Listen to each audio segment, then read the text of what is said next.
entendido, usted es uno de los asesores de Chávez, lo que se dice, y nos gustaría comentar un poco el conflicto que hay actualmente en Venezuela sobre la RCTV, ¿no?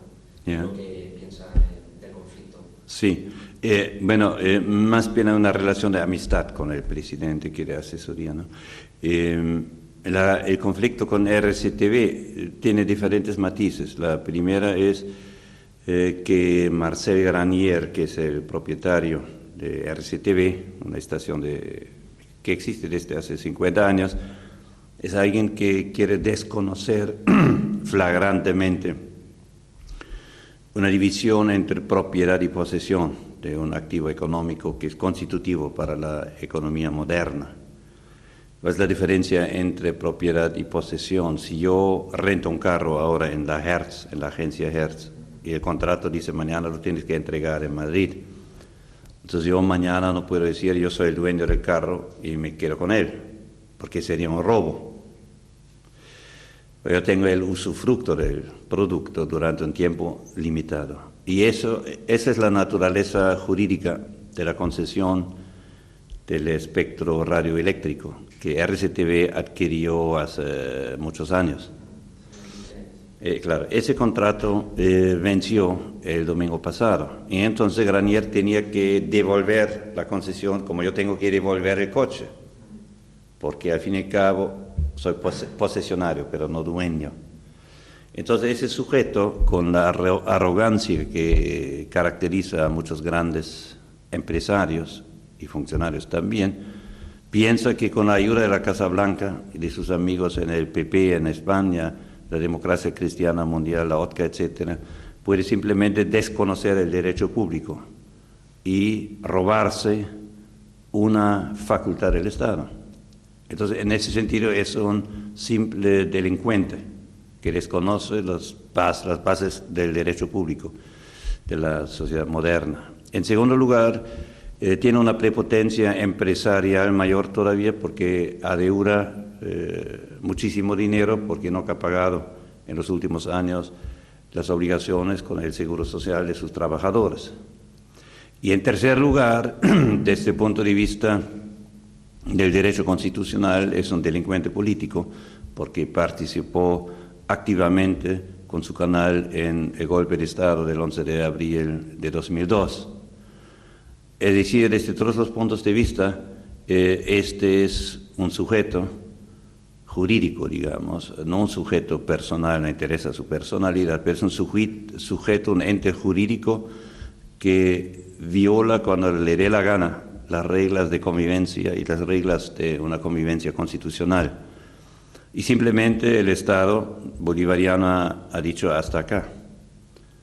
Entonces ahora quieren convertir ese conflicto legal, que en cualquier país con Estado de Derecho del primer mundo sería absolutamente ridículo siquiera discutirlo, quiere convertir esto, por supuesto, en una bomba para volar el gobierno bolivariano. Y es, por supuesto, un asunto peligroso porque es una conspiración internacional que está detrás de esta cuestión. Pero no creo, por ejemplo, ha habido un debate sobre el tema de, ya que apoyaron el golpe de Estado, ¿no?, el 14 de abril de 2002, del 11 al 14, en un sector decían que tenían que cerrar totalmente el canal después del golpe de Estado, porque había creado un delito, ¿no?, un delito de información. ¿Qué ven más haberlo hecho del modo de que el contrato se acaba o a poder haberlo hecho desde el 14 de abril, el golpe de Estado que dio el canal? Yeah. Es el debate que se ha creado. Lo correcto hubiera sido cerrar el canal el mismo día, porque era un acto delincuencial infraganti, visible. Lo que pasa es que la aplicación de la ley no se hace en el mundo donde todo funciona, sino en el mundo de las posibilidades de poder real. Y no había en ese momento capacidad de aplicarlo desde el Estado. La gente sí tenía que haber hecho algo. Pues yo no puedo decir que tenía que haber hecho, pero es obvio. Pero el Estado no podía hacerlo, porque el Estado no puede violentar la legalidad. No había entonces condiciones de poder. Y después se toleró a ese miserable años y años de intoxicación de la convivencia pacífica de los ciudadanos, hasta que ahora venció la concesión. Es un procedimiento inmaculado del gobierno frente a este tipo. Ahora vamos a ver si el Estado es lo suficientemente inteligente para manejar esto. Hoy en la mañana vi una torpeza de la alcaldía de Caracas, que la Universidad Andrés Bello, que es una universidad católica reaccionaria, por supuesto, son muchachos tontos de clerical, fascismo, etcétera, que querían manifestarse contra el cierre de RCTV y pidieron permiso al alcalde. No sé, hay dos alcaldes, el alcalde mayor, que es Barreto, y el otro, el Libertador, que es Freddy Bernal. Yo no sé quién de los dos, pero les negaron el permiso.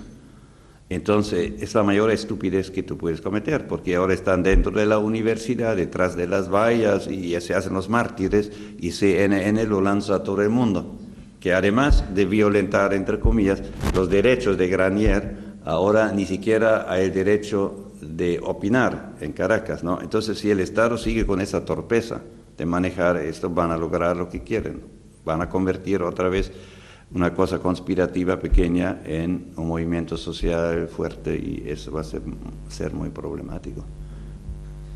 Otro tema también que bueno, está un poco en la actualidad y muy relacionado con Venezuela es un poco el proyecto que se va a aprobar justamente, me parece que el primer partido de la Copa de América no se va a inaugurar, es decir, el Banco del Sur.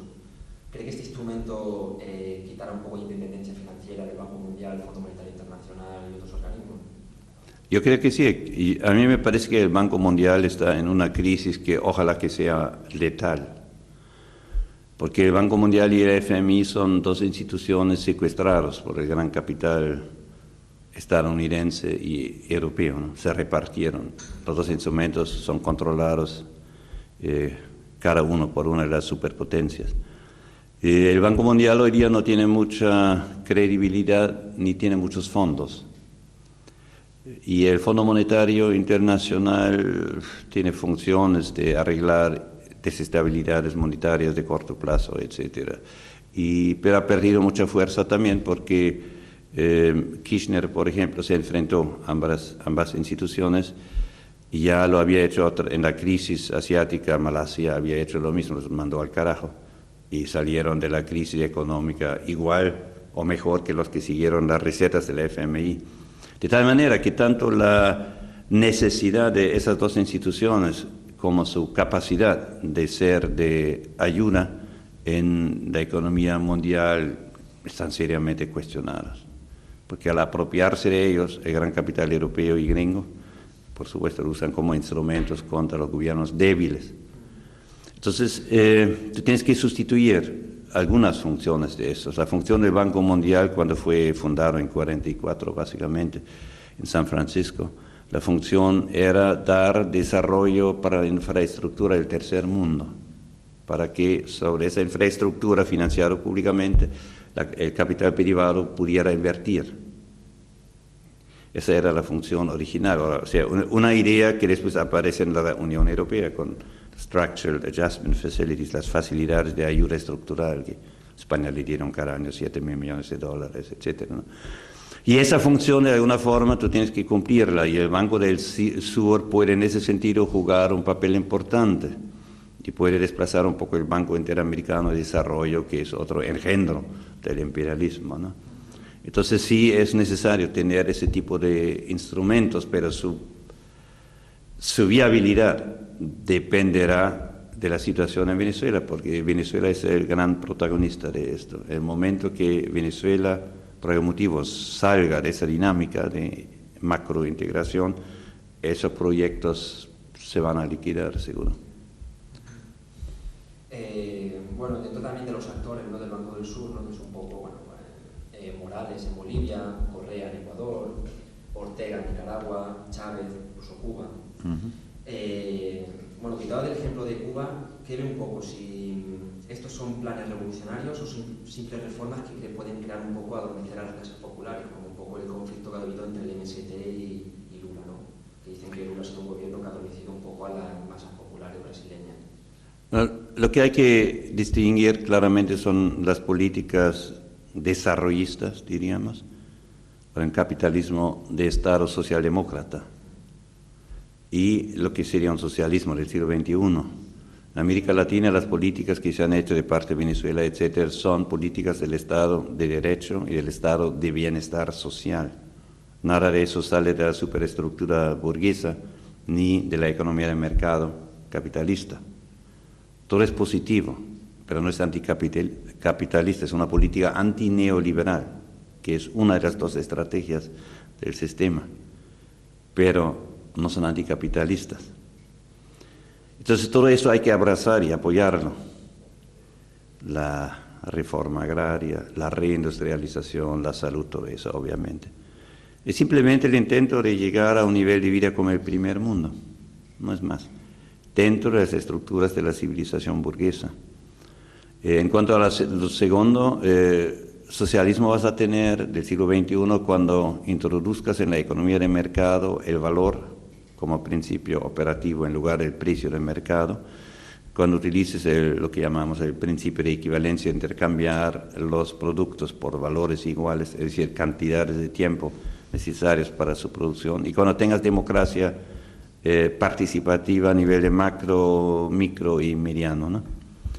Y en ningún país del mundo hay una democracia participativa, ni un socialismo del siglo XXI. Ahora, las probabilidades de que esa macrodinámica desarrollista sea exitosa, yo las calculo en 50%, porque en Argentina el próximo año seguro que va a ganar la derecha, y si la derecha decide bloquear la integración, entonces estás jodido, porque si en Argentina no lo puedes hacer.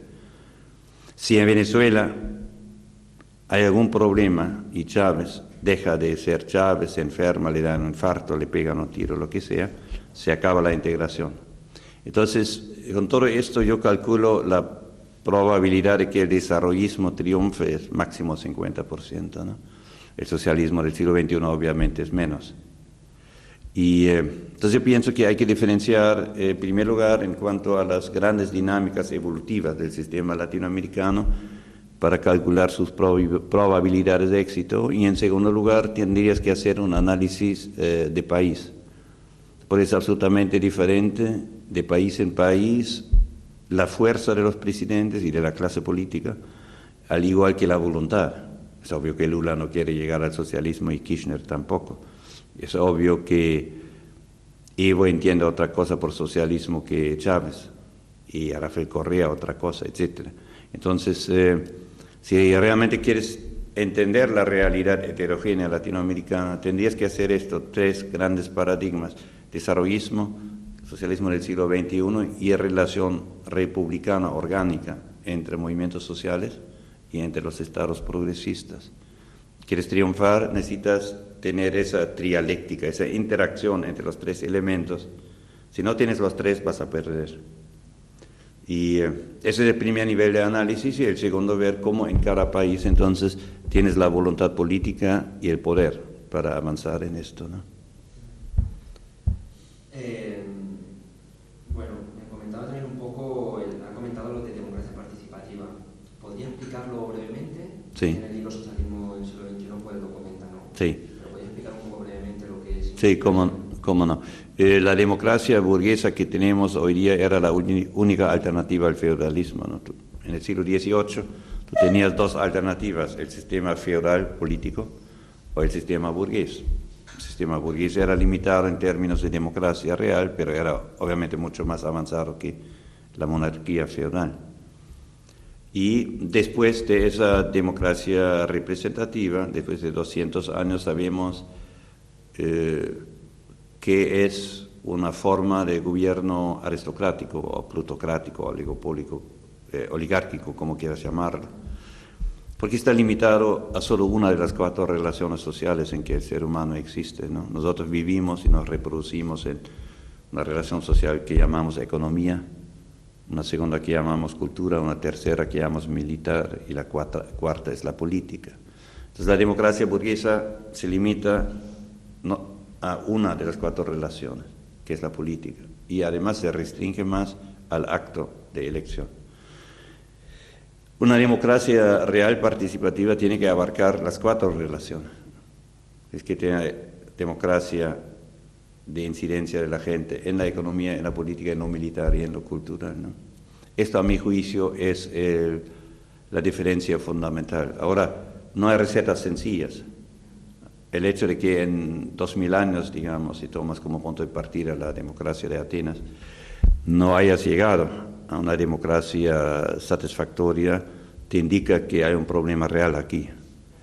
Y es extraordinariamente complejo hacerla en la praxis. El subsistema más complejo de la democracia participativa es la economía socialista, ¿no? Pero también la democracia participativa tiene algunos problemas. Por ejemplo, el sistema de elecciones generales clandestinas, digo, secretos, etcétera, no te garantiza la representatividad de la población. Tú necesitas introducir lo que en estadística se llama un sistema aleatorio. Tendrías que escoger por azar entre toda la población los representantes. Esto te daría una representatividad muy superior en las representaciones del Parlamento, por ejemplo, de los jueces, de lo que te da el sistema actual. Entonces, tampoco es sencilla la cuestión de la democracia participativa, pero ni en la dimensión política ni en la económica hay cosas que con la ciencia de hoy y la tecnología de hoy no pueda superar.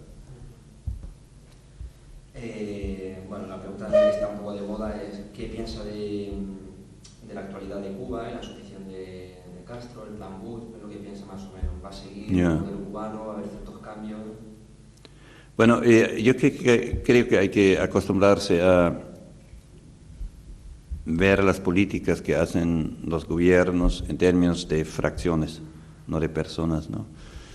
Todos los partidos tienen una izquierda, un centro y una derecha, todas las grandes organizaciones, de hecho. Y en Cuba, obviamente, entre el Partido Comunista, la fracción hegemónica es la fracción de Fidel, de Raúl y algunos otros que no quiero mencionar. Es obvio que Fidel sigue siendo parte del equipo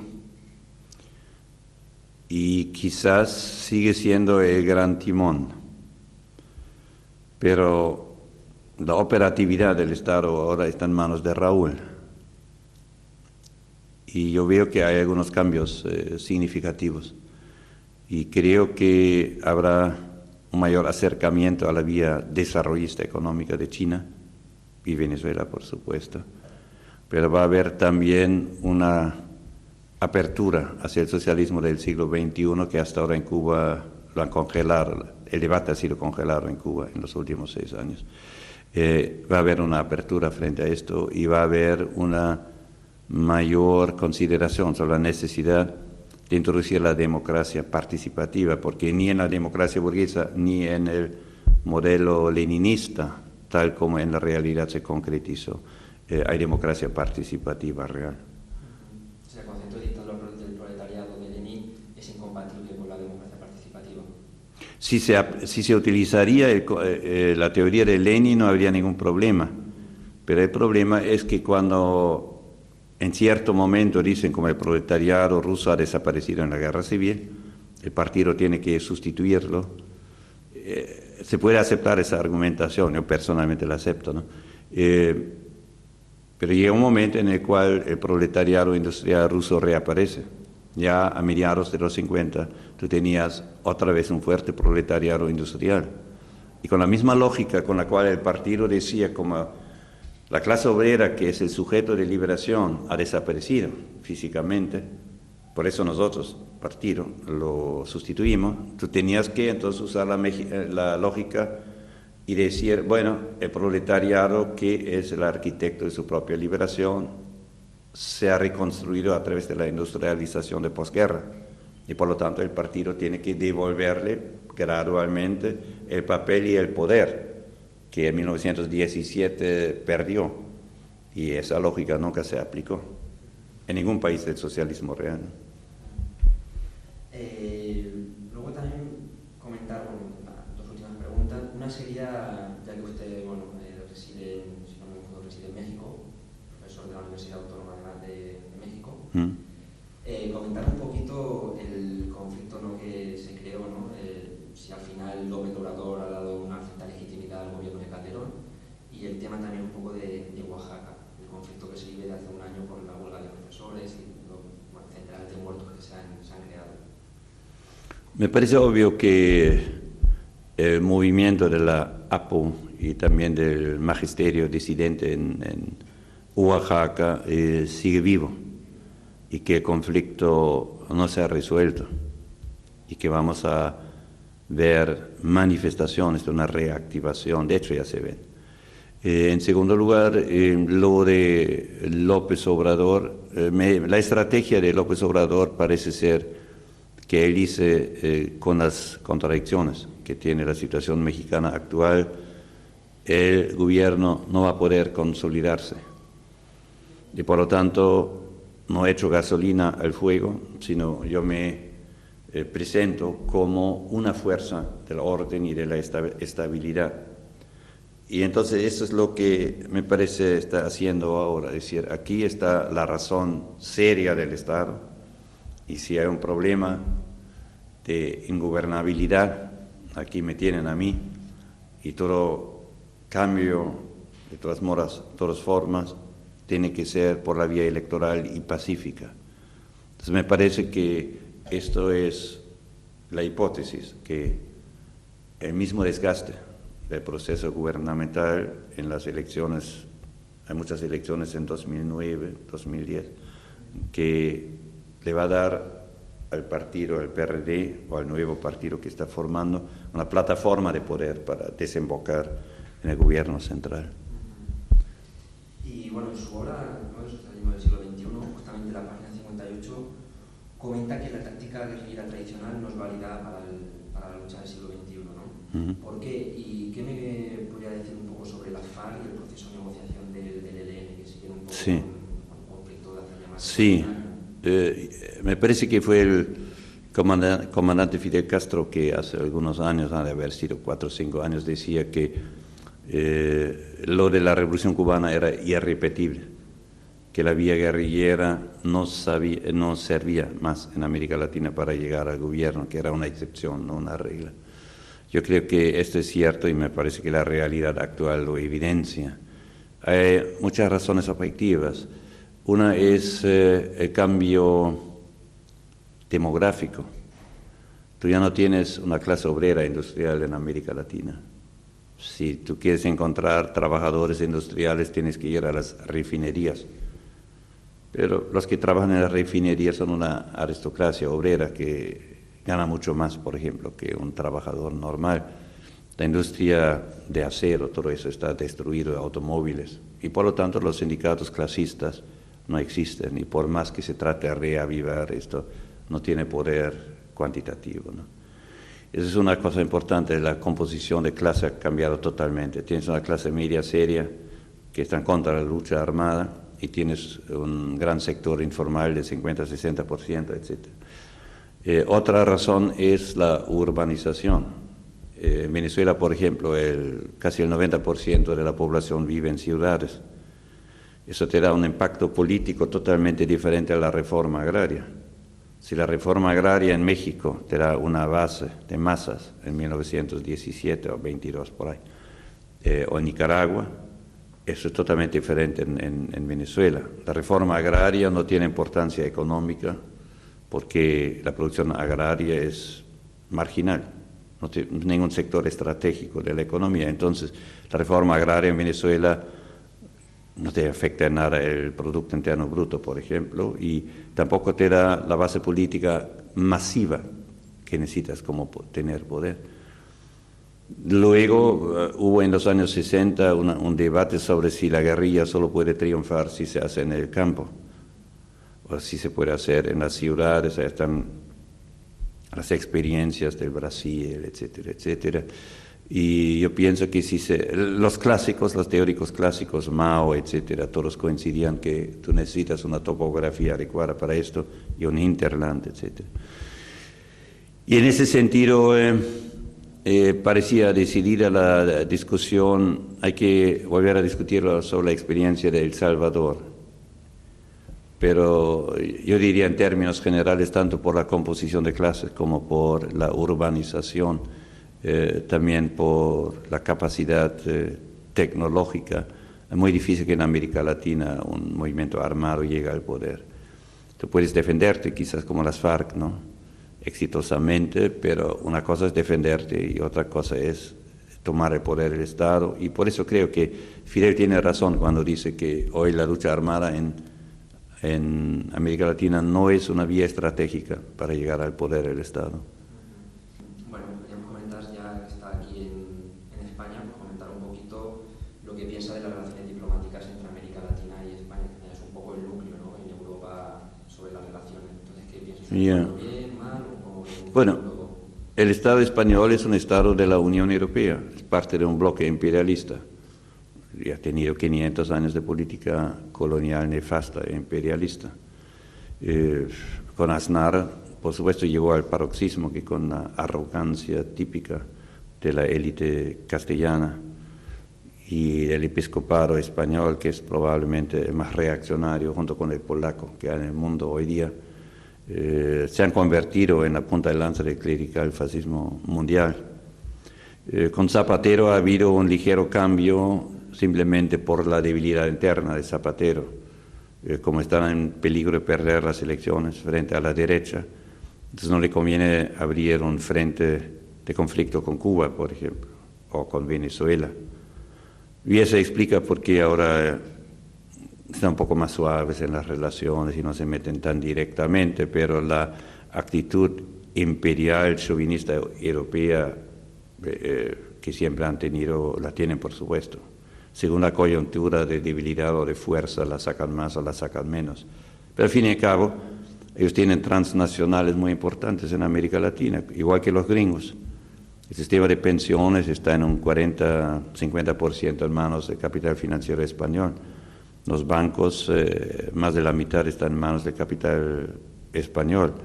La Telefónica trata de meterse en todo. Repsol, que fue una creación fraudulenta hecha con la ayuda de Menem, tiene metido las manos en los yacimientos petrolíferos de América Latina.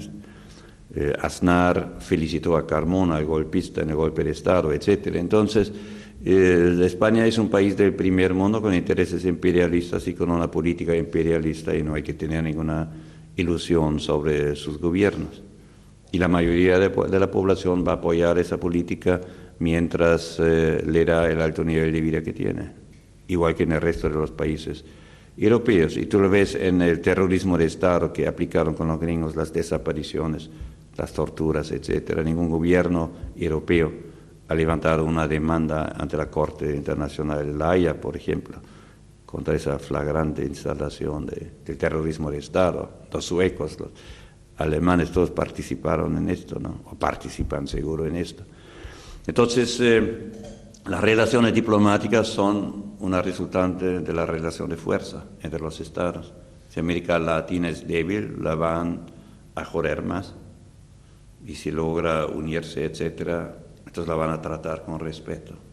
Así es de sencillo la política interestatal, ¿no?